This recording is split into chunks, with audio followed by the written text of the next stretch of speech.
बिस्मिल्लाहिर्रहमानिर्रहीम। हज्जाज और एक डाकू का वाक़या। इब्ने राबी कहते हैं कि हज्जाज बिन यूसुफ के अहद सल्तनत में कबीला बनी हनफिया में हरमदर बिन मालक नामी एक बड़ा डाकू था। सैकड़ों कत्लोगार कर चुका था। जब उसने अहले हिजरत पर डाका डाला तो हज्जाज भी यूसुफ को इसकी इल्तला हुई तो हाकिम में मामा को डांट कर खत लिखा कि तुम यह क्या कर रहे हो, अब तक उसका इंतज़ाम क्यों नहीं किया, फ़ौरन हरदर को गिरफ्तार करके हमारे पास भेज दो। हज्जाज के कहर गजब और कहर माने हुए हुकूमत के खौफ से लोग वैसे ही थर्राते थे। खत पहुंचा तो हाकिम में मामा अपनी मौत नज़र आ रही थी।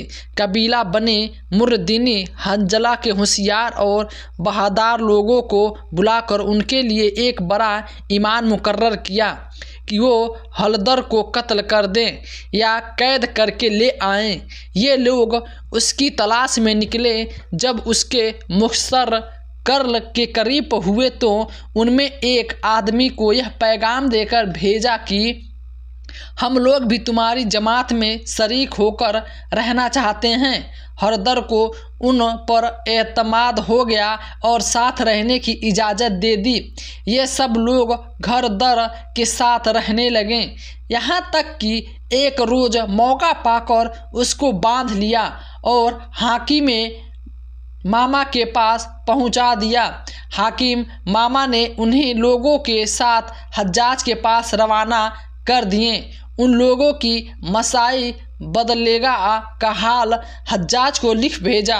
हरदर जब हज्जाज के सामने पेश होता है और उसको यह भी मालूम हुआ कि हज्जाज बिन यूसुफ वह खूंखार इंसान है कि जो 1,20,000 इंसानों को बांधकर कत्ल कर चुका है, मगर उसकी जुर्रत देखिए कि हज्जाज ने उससे पूछा कि तुम इससे राहजनी और डाका डालने पे किस चीज़ ने आमदा किया, तो कहा 3 चीज़ों ने।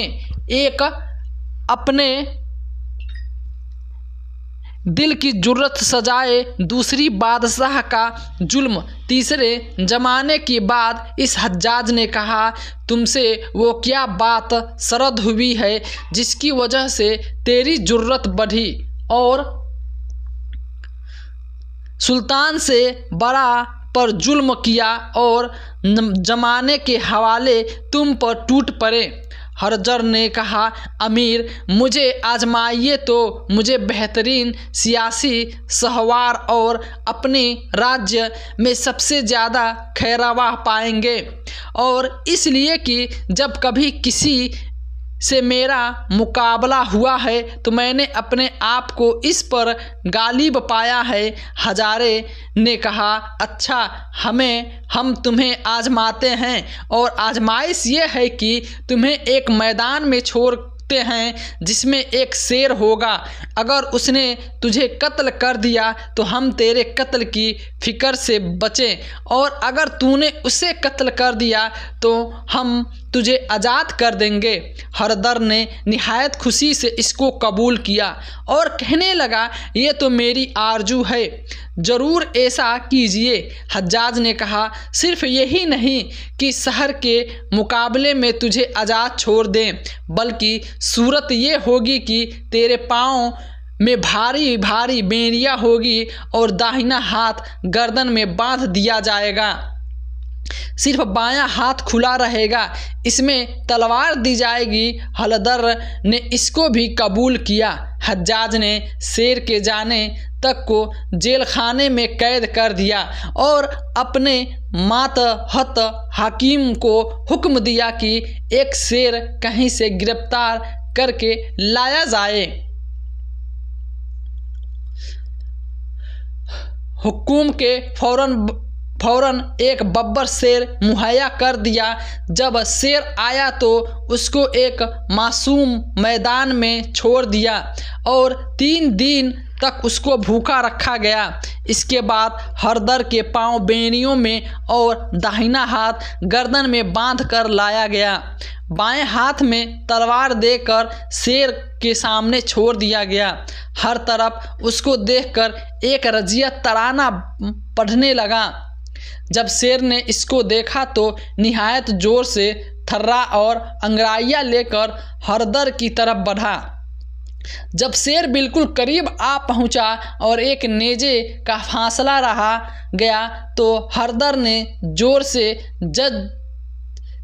जज के और इस शेर के शहर को तलवार का वार किया कि एक वार में शेर खत्म होकर ज़मीन पर गिरा और उधर हरदर पैर की बेनिया की वजह से पीछे को जा पड़ा।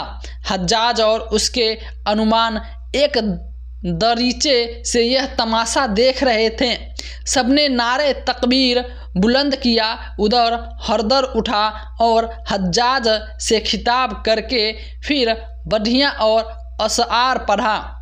अगर आपने मेरी मौत का कसरत किया था तो हज्जाज में तेरे इनाम का भी उम्मीदवार हूँ। औरतें तो यह समझती थी कि मैं लौट कर न आऊँगा क्योंकि वह शौहरों की गैरत पर पूरा भरोसा नहीं रखते और मैंने समझ लिया था कि अगर शेर के मुकाबले से पहले कहीं की तो हज्जाज के हाथ से निजात नहीं पा सकता। हज्जाज ने कहा, अब अगर तुम चाहो तो हम तुम्हें बड़ा इनाम दे दें और चाहो तो तुम्हें बिल्कुल आज़ाद छोड़ दें। हरदर ने कहा कि नहीं, मैं अमीर के साथ रहना चाहता हूँ। चुनांचे हज्जाज ने उसके लिए और उसके सब घरवालों के लिए बड़े बरसाए मुकर्रर कर दिए हैं। मज़ीद ऐसे ही वीडियो देखने के लिए चैनल को सब्सक्राइब ज़रूर करें।